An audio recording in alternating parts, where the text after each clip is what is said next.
There we go. Working. Cold. Yeah, really getting autumn-like. Nice blue sky though. Really is a lovely day. Just a little too cool for me. Yep.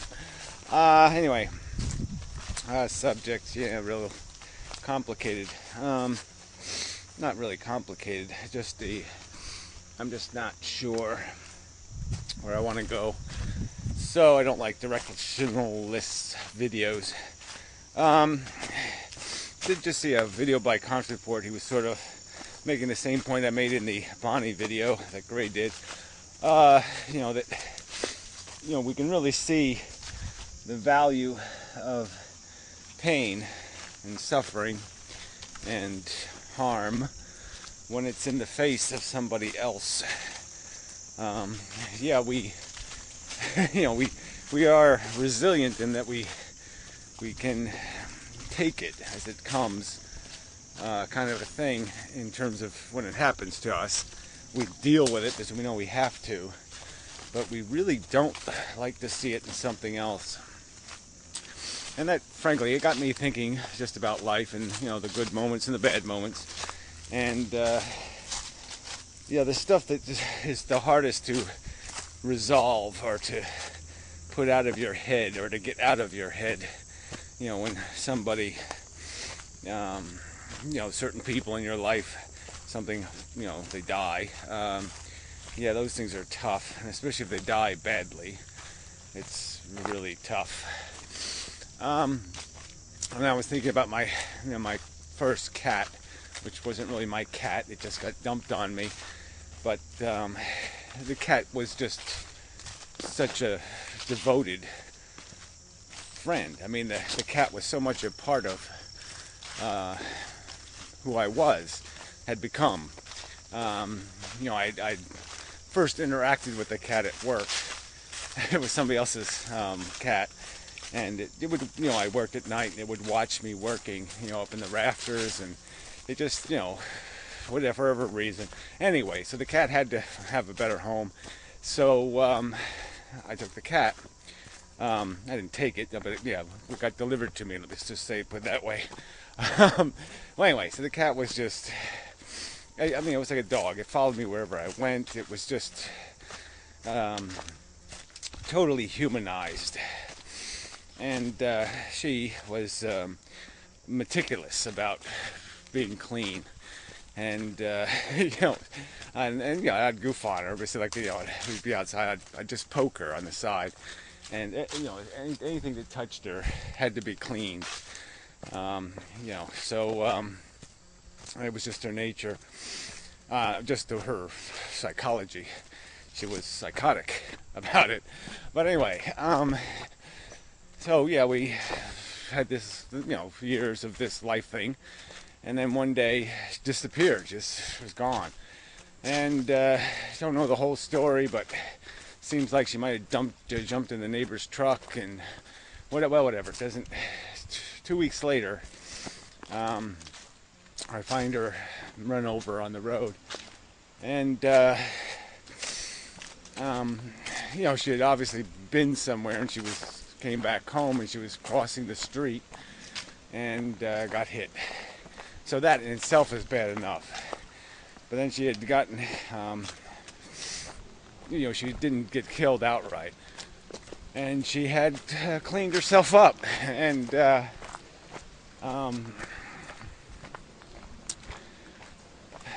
it was just so rude, an event. It was just so preposterously rude. It was one of those moments for me where it's just like, this is just too clearly stupid. This isn't how this story should have ended. It isn't right. This is not good enough. It's fuck this bullshit. Fuck it. Kind of moments. It just sits there inside my head. It just rolls around in there. And I guess in a way, although the cat would have been always memorable, it makes her more memorable But the downside is that there's this dark. The dark is stronger than the light. And I can't get the last day. I always have to go through that door to get to the good memories. And sometimes that door is so harsh to walk through that even getting to the good memories, I'm so distracted and so disoriented that I can't even remember her appropriately. And okay, some people find it trivial that I would use a cat as an example when I have real human beings as examples, but that's just the one that it just rolls more for whatever reason inside my head. Maybe it was just the point in my life or something else where that had such an impact. It was kind of a lonely period for me. Yeah, squirrel's still here. The evil bugs are doing their thing. Yeah. Anyway. I mean, I thought about that squirrel yesterday. I was just thinking about it. It had a life. Something was going on. Something happened, obviously. The fact that it's in the middle of the path is always kind of... You always suspect that some sort of cat did that. Because what else would leave something in the middle of the path? Things just don't drop dead in the middle of the path. Just seems like something that would drop it would do, would put it there. But anyway, you find a lot of, it's just weird. You say, it's got an explanation for why it's there, just not the right location. It's not a place squirrels hang out and drop dead. So anyway, where was I?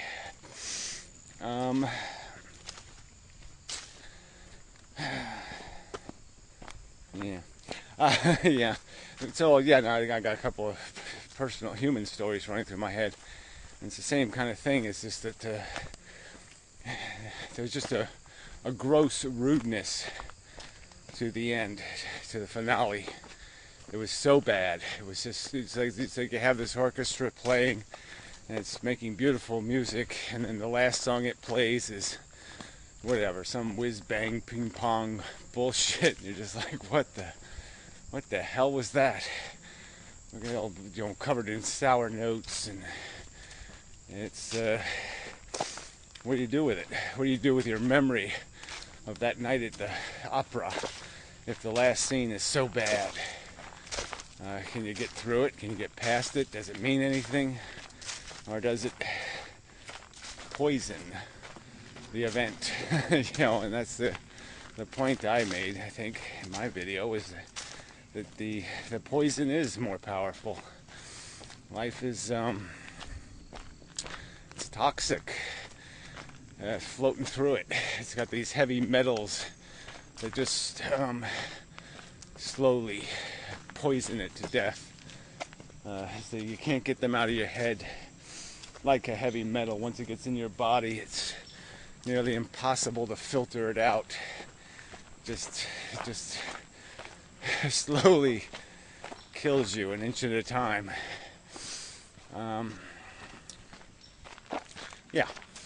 So I don't think there's much other point than that. Just that's a piece of my perspective, I guess, is what I would argue. This is how I experience life. Is that I find that a rude and obnoxious dilemma. That even the best parts of life, you can't even remember them without harm. Even though it's good stuff. And and that's the other thing. If it's a purely good thing happens, it'll stay in your head, and it's almost obnoxious because it keeps reminding you of what you don't have, of what you once had and you lost, and you're just nagged with that memory. Even though it's beautiful, it's painful. It's the best of your life, and yet to think of it creates a sullen, harsh kind of longing, and and pain. For, you know, and it's the good stuff. So I mean, what kind of hard trap is this? You know, the stuff that's bad is bad to remember, and the stuff that's good is bad to remember. I mean, it's, you know, I don't, you know, very difficult for me to see how people can be unashamedly, you know, enthusiastically, insanely aggressively pro-life in that context. How can they be so sure it's worth fighting so desperately and so hard to perpetuate and to maintain the facade of? Why are they propping this thing up? Can't they see the termites in it? Can't they see that this isn't free?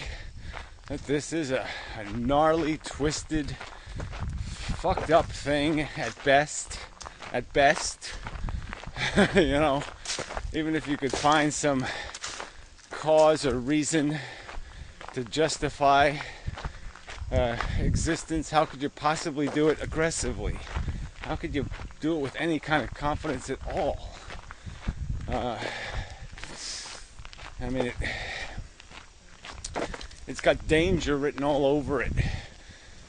You know, and I just don't get it.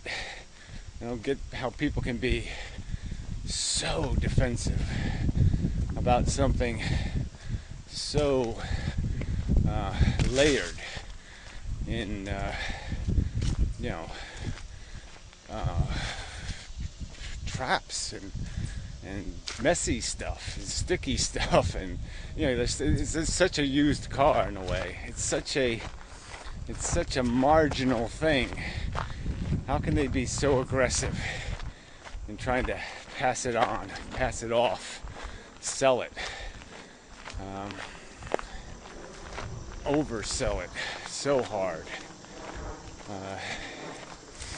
Yeah, hard for me to get that one. So, and then all this got me thinking also about insanity in general. You know, the movie As Good as It Gets was running through my head. Old fan videos. Not that she's crazy, but just that she deals with these psychotic kind of elements of her existence that she has to get over and past and through. The ugly stuff. And yeah, it got me thinking about even, you know, I've had really, really, really bad periods of time where, you know, I was in the Poeskian labyrinth, and just trying to figure out a way to get through each day was so daunting. You know, trying to find some way to cling to something other than the thought of, you know, jumping in front of a car. Yeah, no, and it's just, there's no place to put that stuff and resolve it and say, oh yeah, that was all worth it. You know, that was big fun. No, it wasn't. Yeah, and I wouldn't wish it on a rock. Well, I would wish it on my enemies, because they deserve it. You know, they are so bad, they're so evil, that they deserve it. But damn. Anyway, I think it's enough. So, kind of a mellow video and such. I guess it's okay, because I'm sort of in a... yeah, I'm really not very enthusiastic about anything. Anything.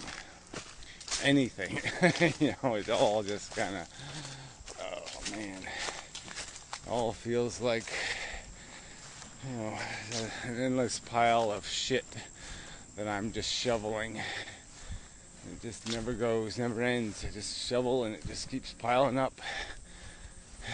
Shit, shovel the shit.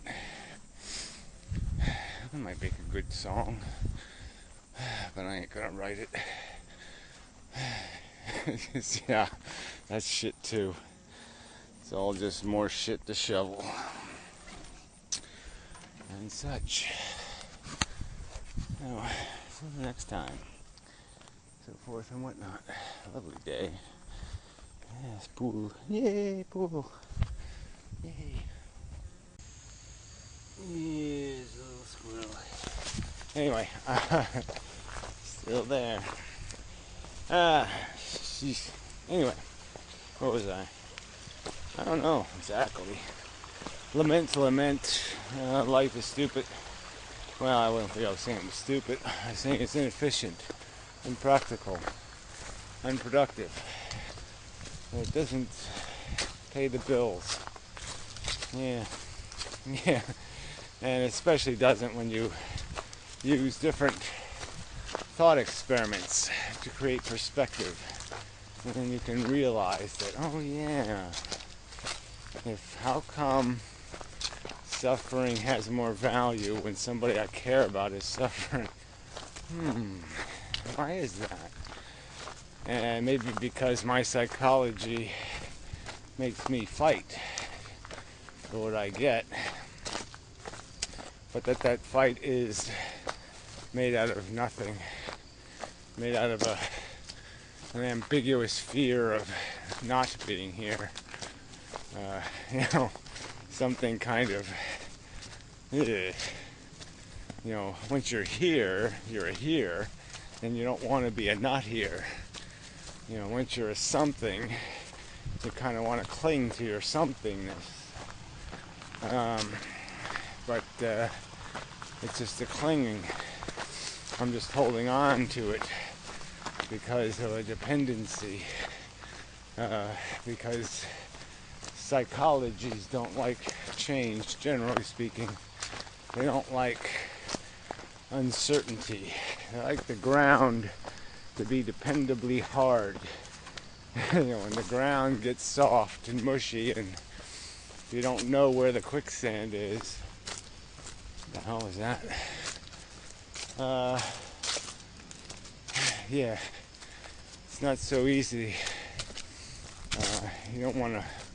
The gameplay is different. Yeah, it's not worth playing.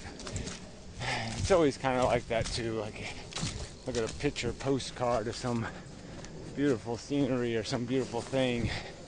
Yeah, but in the picture you don't see the horseflies, or the guy with his leaf blower 50 feet away, or all the other crap that goes with it. All the slums below you. I kind of noticed that with pictures of the Eiffel Tower. They're always kind of manufactured. Because there are a lot of ugly buildings, a lot of ugly Paris around the Eiffel Tower.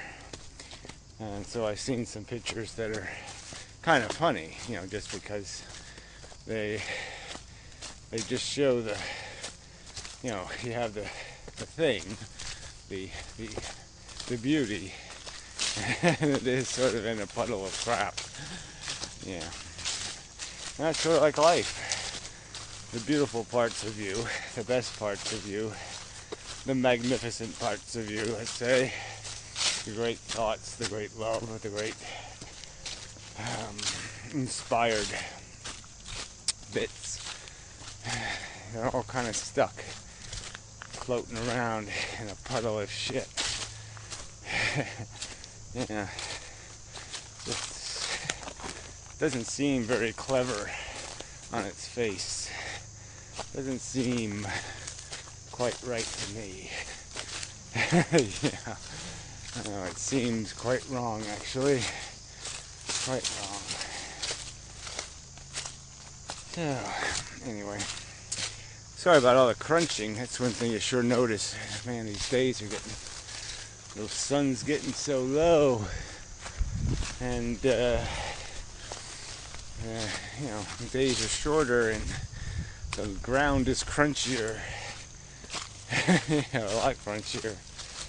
And I'm afraid the cicadas are about had it. So it's a different kind of chirping going on. Different sounds. Getting quieter. Well, except for the leaves, of course. Ooh, but anyway, just that creepy fallness is in the air, the autumnness. It has its moments, but I don't like it. Yeah. Oh, I would like another month of summer, or 2, 10. Ew, spiders on me. Get over me, you creepy little bug. Ew, arachnid guy. Trying to molest my nipple. Fucker. I knew it was a creep. Damn spiders. Alright, that's probably enough. Well, I know it's not a probable thing. It's a definite thing. It's definitely enough. God, I'm tired. That dog's been barking all day. I could hear it all the way from work. These fucking people. Poor people.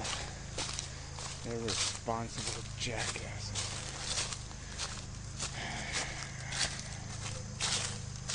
I hit them with a big giant cheese. Anyway, till next time. I think that's enough. God, I'm in a weird mood. Yeah, I really feel so alien. What am I doing? This place is creepy.